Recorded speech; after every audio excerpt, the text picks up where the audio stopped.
From hero to fired, my healthcare worker nightmare. In March 2020, I was hailed as a hero. As a respiratory therapist at City General Hospital, I was on the front lines of the pandemic, helping patients breathe when COVID-19 stole their air. Claps echoed through my neighborhood each evening, and strangers sent thank you notes. Fast forward to August 2024, and I was jobless, accused of misconduct, and fighting to reclaim my reputation. This is my story of going from hero to fired, a healthcare worker's nightmare I'm sharing to expose workplace betrayal and inspire others to fight back. Don't forget to like this video, subscribe, and check the links in the description for resources on workplace rights. I'd worked at City General for 7 years, earning accolades for my dedication. During the pandemic's peak, I worked 16-hour shifts, intubating patients and managing ventilators in chaotic ICUs. My performance reviews glowed, and patients often requested me by name. But in June 2024, everything changed. I was called into a meeting with HR and my supervisor. They claimed I'd violated protocol by mishandling ventilator settings for a patient, Mrs. Carter, causing her distress. I was floored. I'd followed every guideline, double-checked by a colleague, and Mrs. Carter had stabilized under my care. They suspended me pending investigation. I asked for specifics, dates, times, witnesses, but got vague responses. A week later, a termination letter arrived, citing gross negligence and patient endangerment.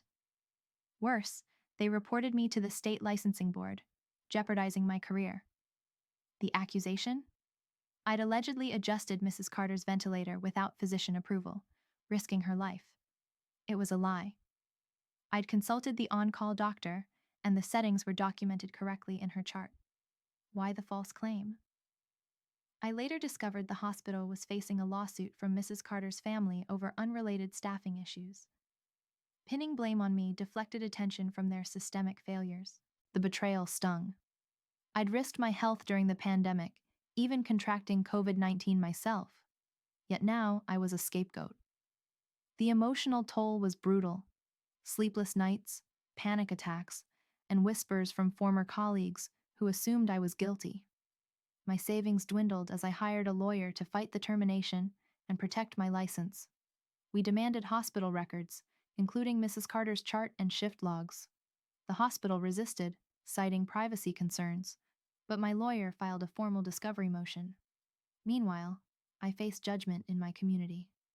"You must have done something," a neighbor said. The isolation was crushing. Hope came in October 2024 when we secured the patient's chart and ICU logs. They confirmed I'd followed protocol, with the doctor's approval time-stamped.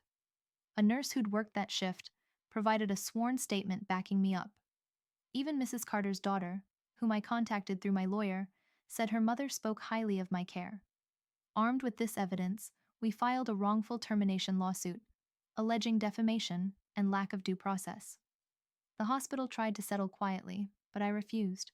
I wanted the truth public. The legal battle dragged into March 2025.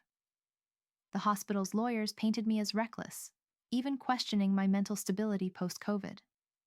But the evidence was undeniable. In April 2025, a judge ruled in my favor, awarding compensation for lost wages and emotional distress. The licensing board dropped their investigation, and my record was cleared. I'd won, but the victory was bittersweet.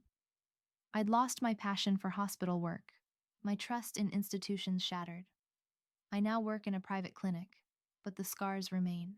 This nightmare taught me how quickly heroes can become scapegoats when institutions prioritize their image over truth. I'm sharing this on YouTube to connect with others facing workplace injustice and to urge healthcare workers to protect themselves. Document everything, know your rights, and don't let false accusations define you.